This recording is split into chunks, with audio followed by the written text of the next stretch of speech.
What was your motivation in co-authoring the book, The Rough Guide to Shopping with a Conscience? I've written for the Rough Guides before. A lot of your listeners probably know that they are primarily a travel guide company, and I did their guide to Seattle, actually. And they had produced a guide for the British market on the same subject, shopping with a conscience, trying to make decisions as a consumer that are affecting the planet positively and staying away from things which have bad environmental effects and are not working towards social justice. The book did pretty well in the British market, and they wanted to put out the book for the United States, but to do that, about half the book roughly needed to be changed because all of our regulations here, all our laws, all of the products, of course, are different for the most part in the United States than they are in the UK. And when they approached me with the possibility of doing the U.S. edition, it was around the time of November 2004. A lot of people will remember that month with kind of a grim cast because that was right after the election. And for a lot of people who are trying to make a difference in a lot of these issues about responsible energy consumption and social justice across the globe, it was a devastating month because most people with those concerns on their minds were not voting for the present administration. And there were a lot of hopes that the administration would no longer be in power, and those were really dashed.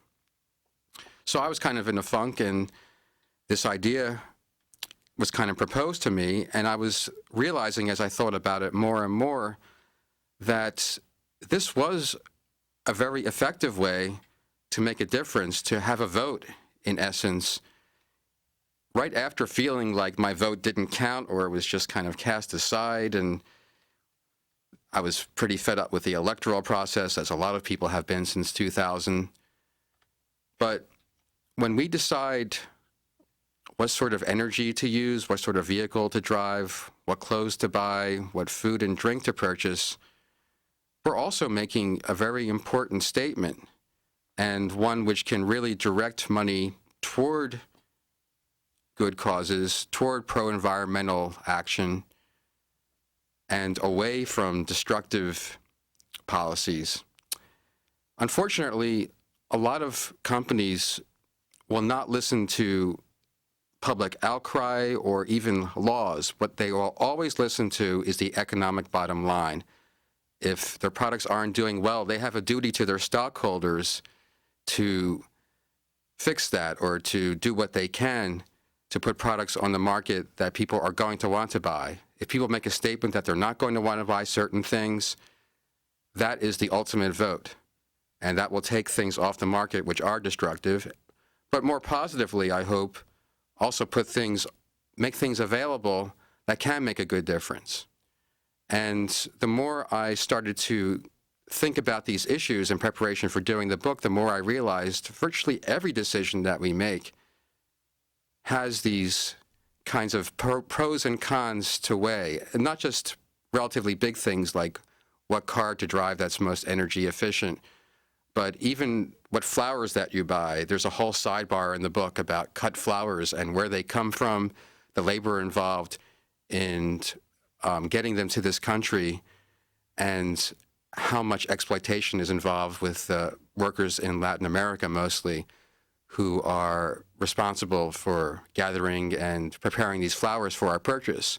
We also provide what I hope are good alternatives if you still want to buy flowers, which most of us do, but also buy flowers in a socially responsible way that is avoiding exploiting the work involved in getting those flowers to us, and maybe also cutting down on the transportation costs, which are kind of absurd when you think about it, getting a bunch of flowers here from Latin America to use for a few days. That's a great drain on our environmental resources. That's just one small example. There are a lot of others involved in the book, and I feel that the book is different from a lot of similar ones on the market because it's not a checklist of what to do and what not to do, what to support and what not to support. We are obviously, in a broader sense, advocating supporting products which are good for the environment and good for social justice.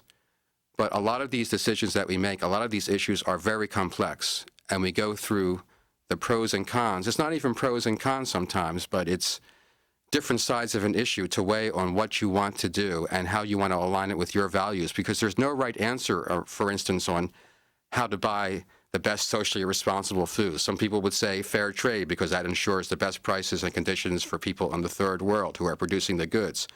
Others will say you've got to buy organic food because that's avoiding pesticides and it's encouraging biodiversity. Others would say you must buy locally whenever possible so you cut down on the environmental costs, the huge environmental costs of the transportation in getting the food around.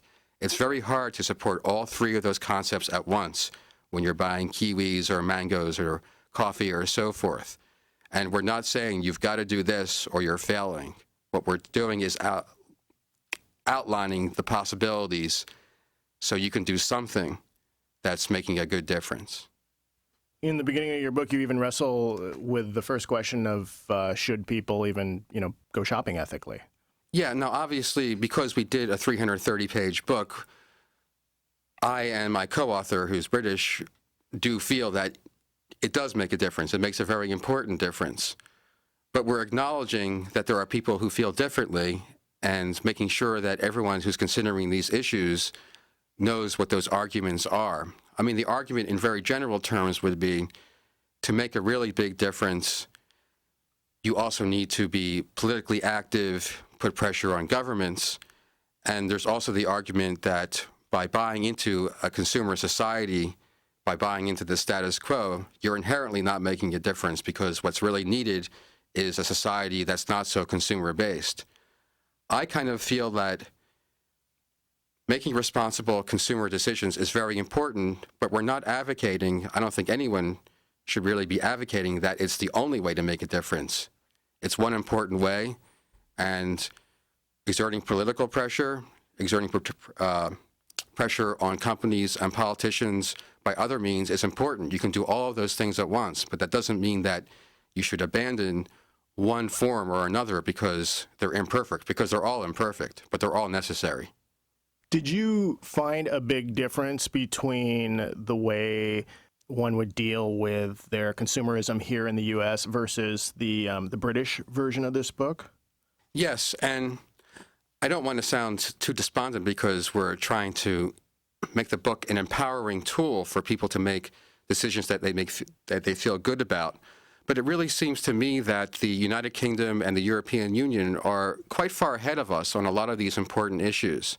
For instance, fair trade, which is becoming a much more popular issue in mainstream American thought, media, and politics in the last few years, it's still a pretty minor part of the United States and world economy. As popular as fair trade coffee is, it's only responsible for about 2% of the sales of coffee in the United States. Some people might say, well, and coffee is kind of a peripheral product anyway. It really isn't. It's the second most traded commodity internationally, other than oil, and probably illegal drugs. It's just that illegal drugs doesn't show up in the surveys. Coffee is a very big part of the world economy.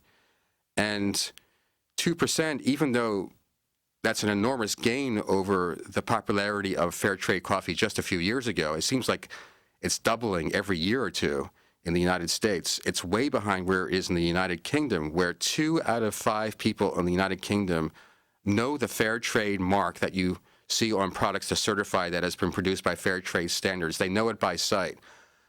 I don't know what the measurement is in the United States. The problem is this whole field is so young that there haven't been many studies done. But it's not 40%. It's not 2 out of 5 adults. It's maybe more like 5% or between 5 and 10%. There are a lot more fair trade products available in the United Kingdom than there are in the United States. Now, you might think, well, I've seen bananas, mangoes, grapes, pineapples, coffee, tea, vanilla, rice, chocolate. I've seen all that stuff available for fair trade in the United States, especially in a city like Seattle, where these concepts are relatively popular compared to a lot of other cities here. Well, they have all those things in the United Kingdom. They also have lemons, oranges, pears, plums, green beans, peppers, apples, fruit juice, honey, wine, beer, muesli, condiments, snacks, soccer balls, roses, and clothing. You might think, well, soccer balls, that's a pretty minor thing too. But clothing is just about as omnipresent as food or drink. Everybody wears something. And there are no fair trade clothes that are certified as fair trade goods yet in the United States. That's being worked toward. And a lot of companies will say we are distributing or selling clothes made according to fair trade principles, but they haven't been certified. And the reality is that you need a certification body in place to have the best possible standards, I think. So you had just spoken earlier about it's pretty hard, if not impossible, to find products that can meet all three of the standards. Let's say what it was fair trade, organic, and growing locally. We're buying locally grown food, right, if possible. Do you foresee that, though, as a trend that things will start heading in that direction? Because I know, like, let's say organic and fair trade, you can find those two stickers on certain products. Yeah, it's definitely happening. Organic food, I should say, you know, when I was growing up, I'm 45, when I was growing up, organic food was sort of as like the most willy-nilly hippie thing. If you saw it or heard it mentioned at all, it was usually in a sitcom where they introduced some new age hippie character who was totally out to lunch and would buy organic food. Well, it's a huge market now. It's expected to reach $30 billion of annual sales this year and probably double by the end of this decade. And fair trade is also increasing in popularity. It's not always that easy to unite the principles because a lot of people would say, again, we're trying to examine several parts of an argument. A lot of people would say, well, if these third world cooperatives overseas are growing fruit and we're helping them by giving them fair prices, ensuring good working conditions, giving them some money to invest in their own cooperatives, we shouldn't be that insistent that it meets USDA organic food requirements because cutting them off out of the equation entirely would be more damaging than accepting the fact that it might not be produced according to the same organic standards. But I do see that uniting the principles is becoming more popular. There's a union here of organic farmers and gardeners who has made that one of their goals, actually, to unite organic and fair trade so that you will see both of those stickers on a lot of products. But again, there will be some arguments that if you have, say, a body in the United States that's uniting those two concepts, that's a good thing. But what if that becomes really popular and that damages the economic prospects of fair trade overseas? A lot of those companies involved already. Isn't that hurting people in Colombia or Africa or Indonesia that have built up a fair trade if there's a lot of options in the United States to buy both those things? So it's not a very easy decision. Ultimately, there will be wealth to spread around and everyone can manufacture organic and fair trade food.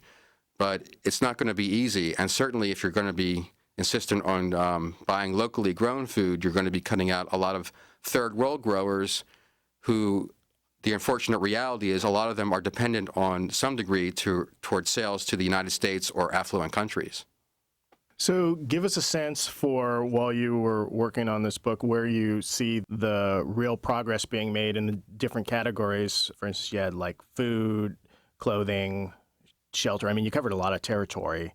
How are all the other things doing as well? Socially responsible investment is a very rapidly growing field. There's an entire chapter on socially responsible finance in the book, and it works much differently here than it does in Great Britain. So that probably required a lot more research, or more research on my part than any other of the principal sections in the book. And here's something encouraging. 1 out of every $9 under professional management in the United States is tied to socially responsible investing. And socially responsible investing, just a quick summary, that's putting your money in usually a mutual fund that will invest proactively in companies that are good for the environment, good for social justice, and similar things, and will not invest in companies which are engaging in destructive environmental policies and policies that, say, might exploit sweatshop labor overseas, invest in tobacco, and things like that. That sounds great. One out of every $9. That's $2 trillion in assets. That's the gross domestic products of Canada, Italy, and Mexico combined. And when you think that in 1970 there were no socially responsible investment funds in the United States, none. The first one was founded in 1971 by Pax World Fund, which is still around. It was founded specifically in opposition to the Vietnam War. Well, that sounds really good. But for every gain like that, I should emphasize there's also a reminder that there's a lot of work to be done. For instance, in the mortgage industry, that's $2.5 trillion in loans a year. How many companies do you think in the United States offer a green mortgage? One. A huge industry.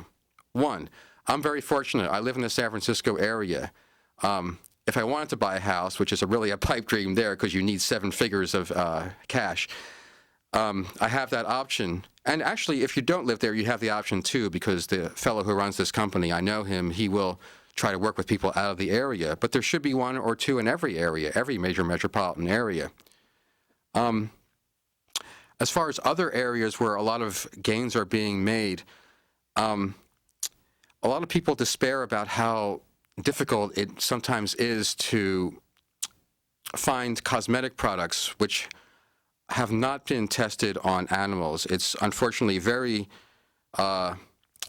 prevalent. But I was encouraged by the abundance of information that now exists about choices that you can make to buy cosmetics that are not tested on animals. I would recommend the Coalition for Consumer Information on Cosmetics, CCIC. They have a website which has a big list of companies that do not test on animals, also a big list of companies that do.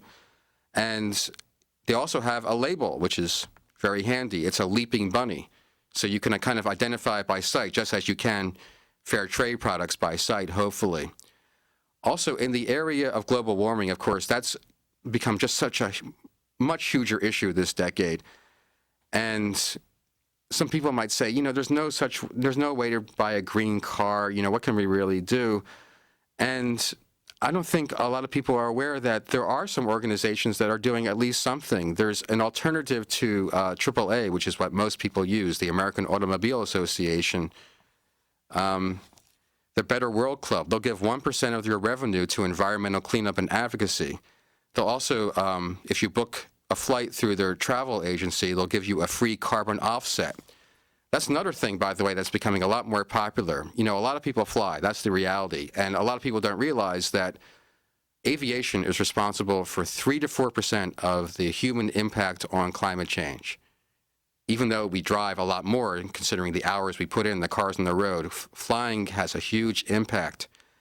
And there's no way, as of yet, to devise an airplane flight that's not environmentally, that doesn't have negative environmental impact. But you can at least make your flight what they call carbon neutral or buy carbon offsets so that you pay a little more, and that money will go toward an environmental cause that encourages sustainability to offset the damage that you're doing by your flight. That's just one example. Did you wrestle with the question of how people who are lower income can still make ethical choices on their purchases? Yes, and that's one of several issues that there's not a really good answer now. For instance, when you buy organic food, and most people would agree that it's certainly better for the health of the planet and probably better for your own health, the fact is that organic food is a lot more expensive than food that you find in conventional supermarkets, or in most places in conventional supermarkets. Organic food is becoming stocked in places like Safeway and Walmart too now, which is a whole separate issue. But it costs about 1/3 more to buy than non-organic food. The figures will differ according to the study, but I think it's about 1/3 more. And that's a lot if you're trying to feed your family. And it's kind of an issue that's hard to resolve because there's no way that those costs are going to go down for buying organic food unless a lot of people buy them. The more people buy organic food, the more entrenched that industry becomes, the lower the price is going to become because the bigger the market is, the lower the prices will be. The main factor in accounting for why organic food is more expensive is because the labor involved to produce organic food the costs are much higher because it's much more specialized and there are just aren't nearly as many people involved in that field. If there were millions and millions of people more, the price would go down somewhat. It might not go down to the same price as mass-produced food in supermarkets. And I just heard a statistic that the average family has $18,000 of disposable income a year.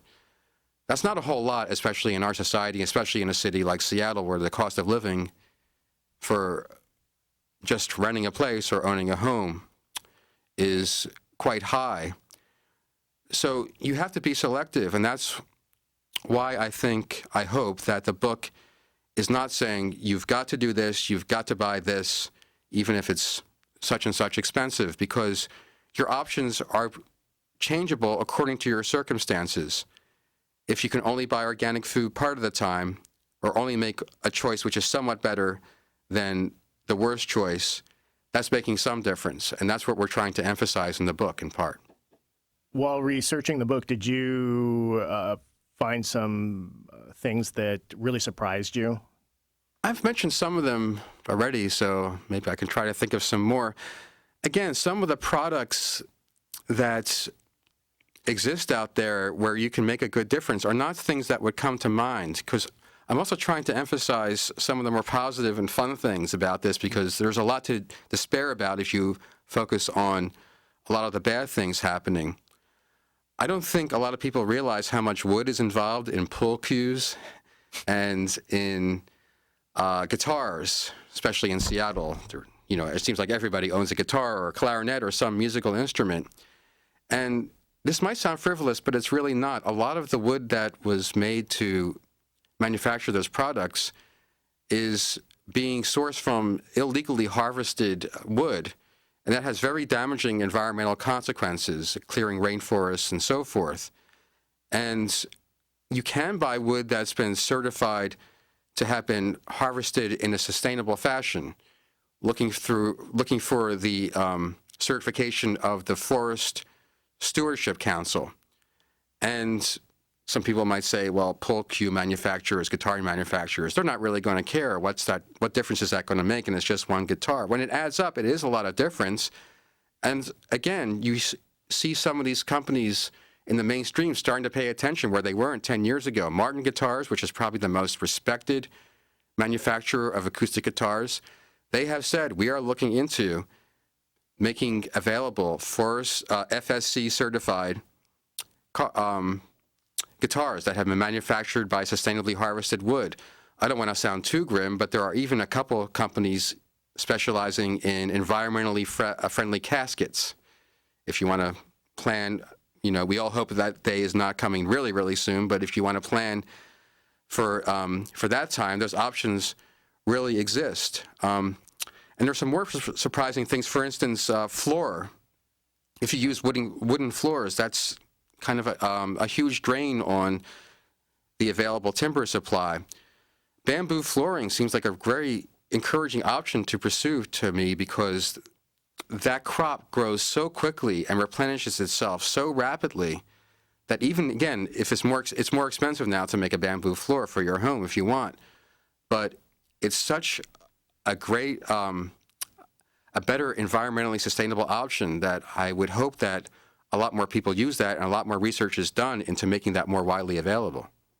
Yeah, I can still remember from traveling being blown away by the fact that when they build skyscrapers, like in Hong Kong, the scaffolding that goes around these skyscrapers is built out of bamboo, at least in the situations I saw. Right, and you're thinking, you know, will bamboo support this guy or woman who's a few hundred feet above the city, and what's going to happen when the bamboo creaks? Because we're used to bamboo in that fashion, something you can like break over your knee as a piece of straw, but it's a very sturdy material depending upon how it's used. And in a lot of cases, it might be safer than, you know, building from redwoods. Certainly better for the environment, though. Only a couple minutes left. Did you find things in your research on this that have forced you to change some of your ways? If I can mention again the carbon offsets that are available when you fly. As it happens, somehow I have not flown since the time I started doing the book, but I'm probably going to be flying somewhere of a few thousands distance over the course of the few months. And I want to make sure that I buy a carbon offset when I purchase my airplane ticket. Again, I should emphasize it's not the easiest decision because some of those carbon offsets were going towards replanting trees that, the fields had kind of been cleared or devastated by over-harvesting or unsustainable harvesting. There was some criticism of those programs because it was pointed out, well, sometimes it takes up to 50 years for those trees to regrow, and in 50 years, that's not really enough time to make a difference because we're at such a crucial point in trying to save our environment. So a lot of those programs are looking towards options that are supporting sustainability in other directions that might have more immediate and effective practical results. Very good. Well, I want to thank you very much for coming in this morning. Well, thanks a lot. We've just been talking with Richie Unterberger. He is co-author of the new book, The Rough Guide to Shopping with a Conscience. And again, he's going to be speaking today at 2 p.m. at Elliott Bay Books.